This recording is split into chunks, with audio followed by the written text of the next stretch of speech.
All right, guys. Happy Monday. Happy Monday. Obviously, was happy with where we were last week and in the results of Saturday's game against Austin P.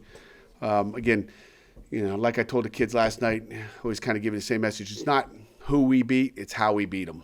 Okay, and to me, that's what it is.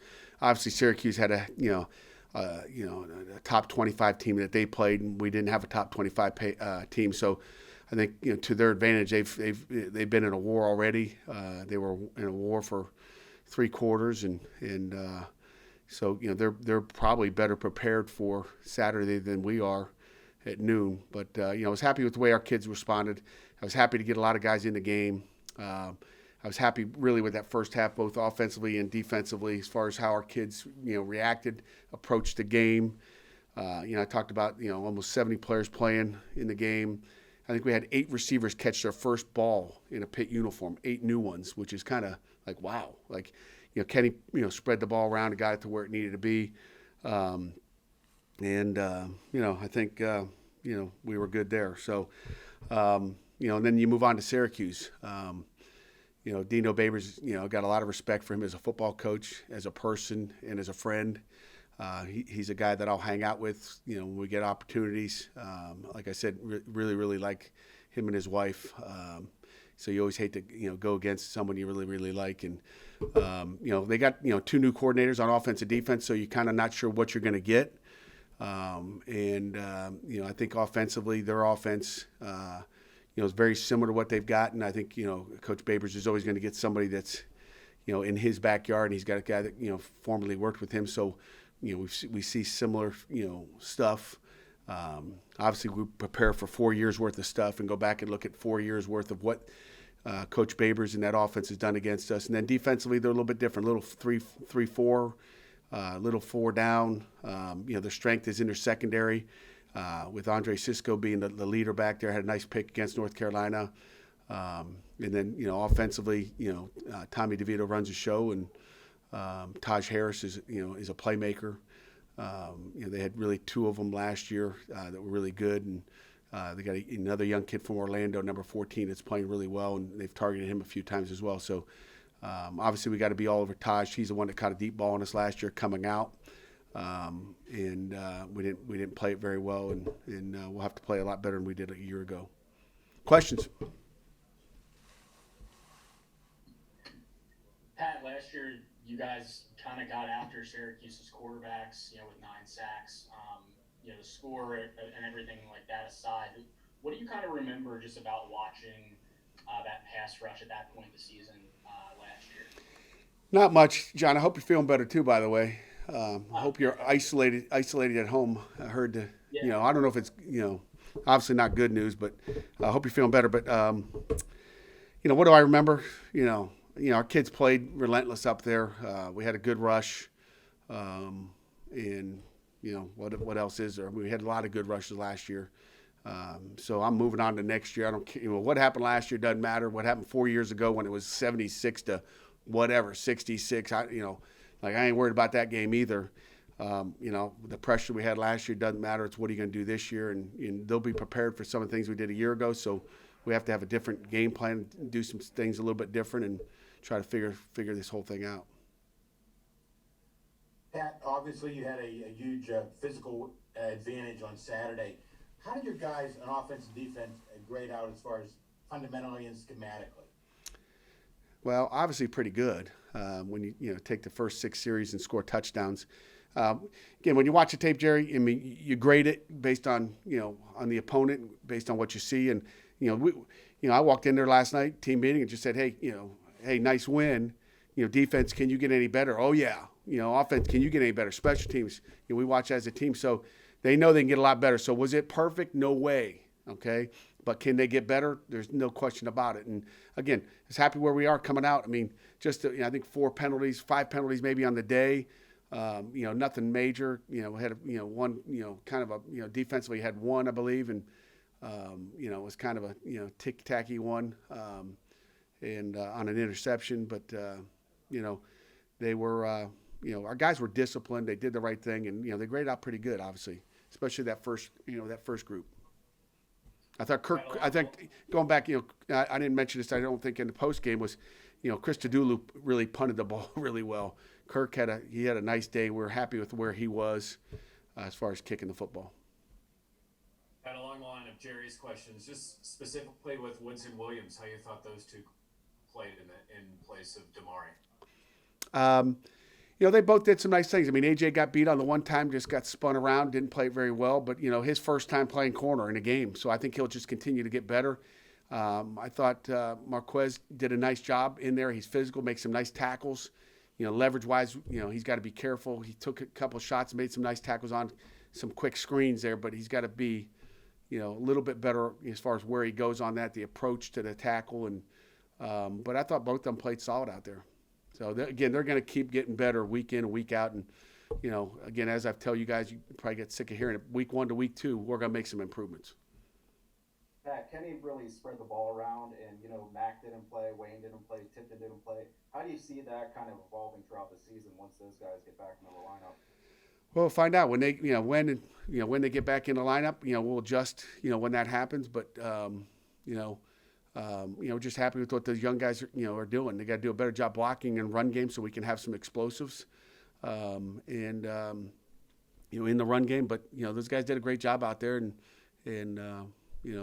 Jalen Barton was a surprise. I mean, I think we kind of saw, Addison in spring ball and kind of knew, okay, this guy's got a chance. And Barton has stormed in to the scene and has got great speed, and obviously can make plays. It seems like they're running with DeVito a little bit more, maybe at least through one game this year. What does that do to your pass rush? Do you have to be more cognizant with those guys that they're not just rushing the passer, but they've got to account for him in the running game as well?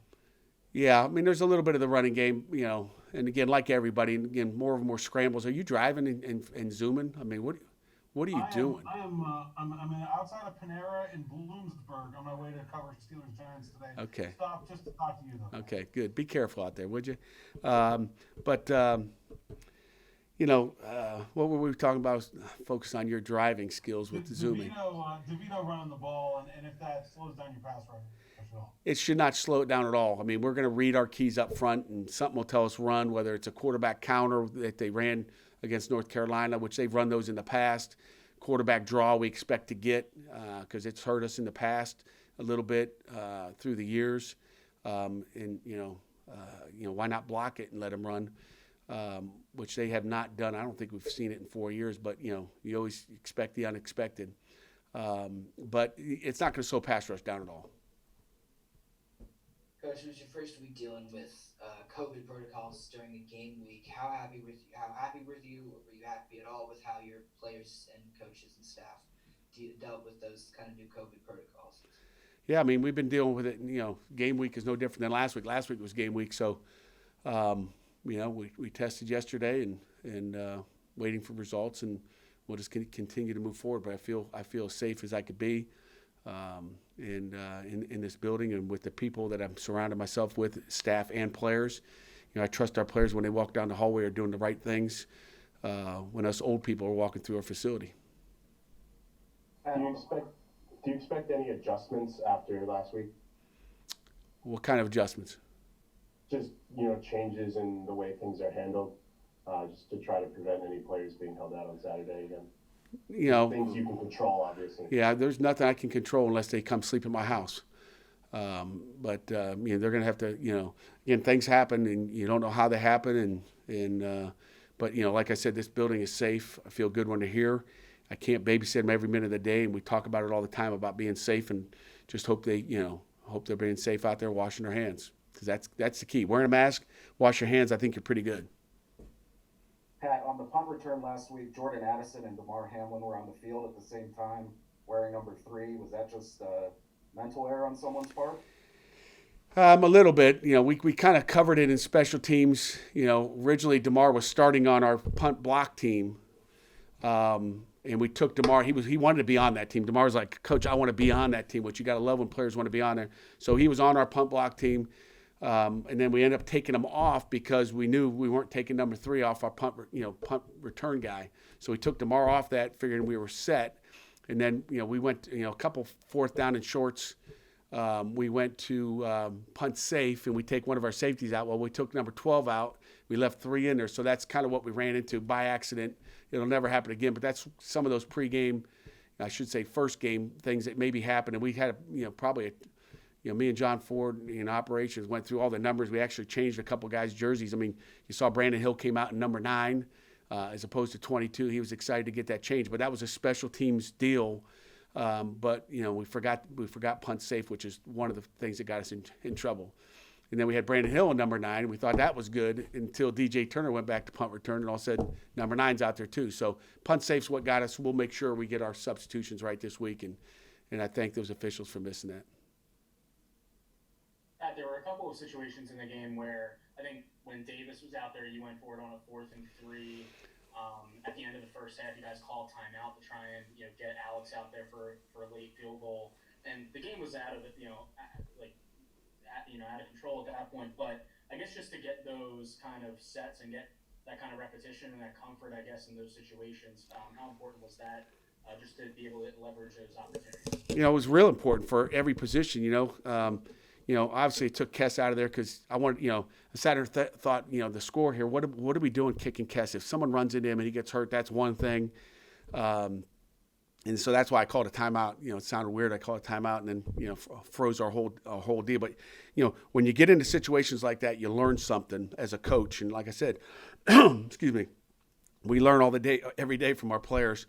So, we put, a new kicker out there. Ben goes out there to kick it, and Cal's never snapped to a left-footed kicker or the holder going on the other side, which kind of messed him up a little bit. Cal, I don't know if, I can't remember our last time he had a bad snap. So that's all on me. We should have changed this, the holder, the snapper, and the kicker at the same time. So I'll take that point against me. But all those things are critical. Like if you ever got in a problem, like can Ben kick an extra point? I wouldn't have put him out there for a field goal situation, his first one, but I certainly wanted to get him an extra point. If that's what you're asking. Any update on Haba as well? I thought Jerry was going to ask that question. Jerry, you want to ask it? Come on, it's Monday. John asked a good question. Go ahead. He's day to day. We'll see. I do have to know, Pat.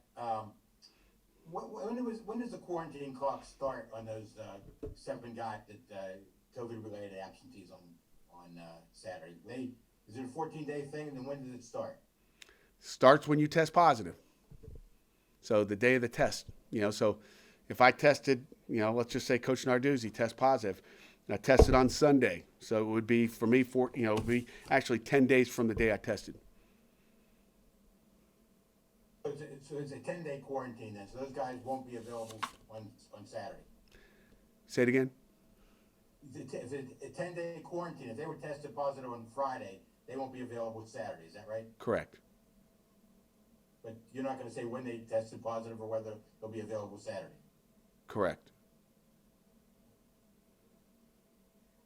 Pat, what's your reaction to being in the top 25? Correct. No, I mean, no reaction. It doesn't matter.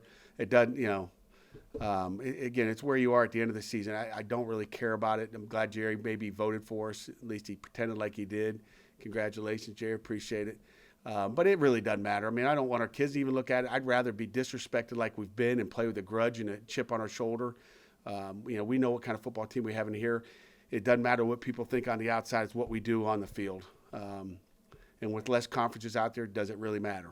There's less people playing. It matters less this year than it would matter a year ago. Our job is to go out and win football games on Saturdays. Coach, were they happy with the win, or are they not satisfied? They expected that one to be a win, and now they're looking forward. You know what? I don't think that anybody expects to win, Kelly, but if they go out and play like they were supposed to, that's what it's supposed to look like. So that is what it's supposed to look like in a perfect world. And they were, pretty perfect in the first half. But I think they were happy, but I think they're also hungry. And, it's my job as a head coach to make sure they'll continue to stay hungry, which we'll do this week. How do you feel Tyler, Bentley, and Devin and Kalijah and David and those guys in interior pass rushers did? I think they did a nice job. I mean, I think Devin, maybe could have had a sack one time. Again, he threw the ball so quick that we couldn't get there. But depends on how deep you're throwing it and how short you're throwing it. But I thought they did a great job in there. Devin, Tyler, Kalijah Cansey had a nice day as well. I mean, so all those guys inside, played well like I thought they would, and we'll just continue to get better every week. And I know it was late in the game, but did Dayon Hayes do anything to maybe carve himself a role moving forward? He did. He did. We got some depth at that DN spot. First thing he tells you for the future, things are going to be pretty good. I think we got to bring him back to earth. I may take his phone away because he's tweeting a lot and feeling really good. So we'll get him back to earth and get him away from Mars. But Dayon's an unbelievable kid. He's just a great kid to coach. You're happy for a guy to go in there. Him and Nate Temple. And Nate Temple got a nice hit on the quarterback as well. Both those guys were on scout field all last week. Just so they're what we call our rocks. They didn't take a snap on defense. Neither did Bengali, who went out there. A.J. Woods at linebacker. I mean, they didn't get a snap. I mean, they just kind of was recall from 2 weeks ago, really, about the last time they took a snap on the field, and listened and heard our defensive called. So, situations happen like that. I was impressed with the way those guys all came in and played. But, Dayon, we're going to look at it. We just know, hey, if something happens, we're not afraid to put him in a football game because he, I don't want to call him a gamer, but, he showed some things that, he's not afraid of that, that scene either. So, yeah, he helped himself a lot. Amanda's up. She got cut off last time. Amanda. My fault. My apologies. That's okay. Pat, how challenging is it to go from just one non-conference game into not just opening conference play this weekend, but playing 10 conference games over the next 11 weeks? You know what? I don't know if it really matters. I really don't like opening up with a conference game like we did last year. I think, that improvement from week 1 to week 2, just like Syracuse is going to get better from week 1 to week 2, bet your life they will. So, it really doesn't bother me. I think just getting that first one under your belt, we usually have one game that maybe is a little easier than the rest of them are, every year it seems like, it's a bear. So it doesn't matter. Matter of fact, I'd rather play the best. I think our kids play. It's harder to get them ready for Austin Peay. It's hard to get them ready for Youngstown State and Delaware and Albany. But it won't be hard to get them ready for Syracuse or Clemson or North Carolina or whoever else we get to play. So it's kind of a benefit. It's like we don't have to worry about, them being mentally ready to go. Out of those 5 running backs, who caught your eye the most? They all did some good things. I mean, but Vince Davis was the guy that made people miss. It seemed like, I'll take the words out of Coach Powell's mouth that, when we block for 7, we got 7. We block for 8, we get 8. You block for 3, we get 3. You like to block for 3 and get 8. You like to block for 8 and get 28. So, just got to, have people, have a chance to get in there, make something happen. And there was blocks being made, and, they're not going to be held forever. But, as we used to talk in the old days, a good running back is, BYOB, be your own blocker. You got to make people miss. And, that was the one thing I saw Vince do, which we saw him do it last year. He's a good back. Pat, whether or not he'll play on Saturday, how eager is Rashad to get back on the field, kind of obviously given everything that he's gone through? I think, anybody that's not playing, whether it's an injury or some other reason, they're all eager to come back. So you just got to wait your time, and they all know what has to go. They know the process, and everybody's eager, but you got to do what you got to do. Pat, you talked on Saturday that that's how you wanted an opener to look like. That's kind of where you wanted to be. What are you looking for this week from your guys, leading up to the opening of conference play? Well, we're looking to get better. They're going to play a very talented, fast Syracuse football team, so they better come out ready to play. But I'm looking for improvement. We talk about it in practice every day. I told them they better be 3% better just watching the tape and going, oh, yeah, I see what I messed up. So they got 3% better just in a meeting yesterday, and we got to get 3% better, tomorrow when we step on the field, I'm hoping some of them are sitting around here as I walk around the facility in the linebacker room, an O-line room, and quarterback room watching tape. Hopefully, Damar Hamlin walks in the defense staff room saying, hey, what do I watch? He's sitting in the defensive staff room right now, eating lunch and watching videotape. And he's like, he's like a videotape guru. I mean, I've never, he's a captain now. So we're pregame meal. We're dinner Friday night. And Damar's sitting there watching, he's got his iPad on. I'm like, what are you doing? He's like, I'm watching tape, coach. I'm like, it's dinner time. Can you put, it's like you guys sit with your families with your phones, but he's watching videotapes. What am I going to do? Mess with his mojo? He's in there watching tape again. So we're getting 3% better every day. And then when we put our pads on, we get to walk out there tomorrow morning. We have to get 3% better. We got to know what our mistakes were. We got to fix them, fundamentally, and structurally. Any final questions for Coach? Alan, please go ahead. Yeah, Pat, you mentioned Cisco in your opening. How hard is he for a quarterback to keep track of? And what makes him so good, especially when the ball's in the air? He's kind of like Paris Ford. He finds the ball. He's got great eyes. He'll play all over the place. He'll kind of know where. He'll have a good beat on what we do. We'll have to change up what we do and try to stay away from him. But he's just a great football player. I mean, again, he didn't do that in one game. He's proved that over his career there, and he'll be a player that plays at the next level. Pat, just wanted to ask, for the players that aren't able to, that are dealing with quarantine and they're trying to test and get back clear. I presume they're in Zoom meetings, making sure they're keeping up with everything. What have you seen from the guys who had to go through that and how they're tackling that challenge? Because they went through a whole summer of having to do Zoom meetings and then practice, and now they're back into it. That has to be frustrating for young guys. I really haven't, had many conversations on it with Zoom. It's just the protocol that we have to go through, and they're going to sit on Zoom calls, and whether it's a team meeting and the iPad sitting in front of me in the indoor facility as we're socially distanced, they're with our position coaches. They don't want to miss a beat. I mean, they're happy to be on a Zoom call, put it that way. That's all they get, okay? So you get stripped of really you get stripped of everything. You're in isolation. You're locked down. You got your cell phone. You got your iPad. And you got a bed. So, we ask them to sit up, turn their Zoom, put their picture on. I mean, some of these guys don't have their pictures on today. I mean, geez, Pete. Casey's on here. Bostic, he's got some fake picture up there. I mean, he's pretending. He's probably taking a nap in his office right now. Oh, there comes Seth. There's Bostic. He took his stuff off. We wouldn't let that happen. LaSalle is in there now, too. What other questions we got?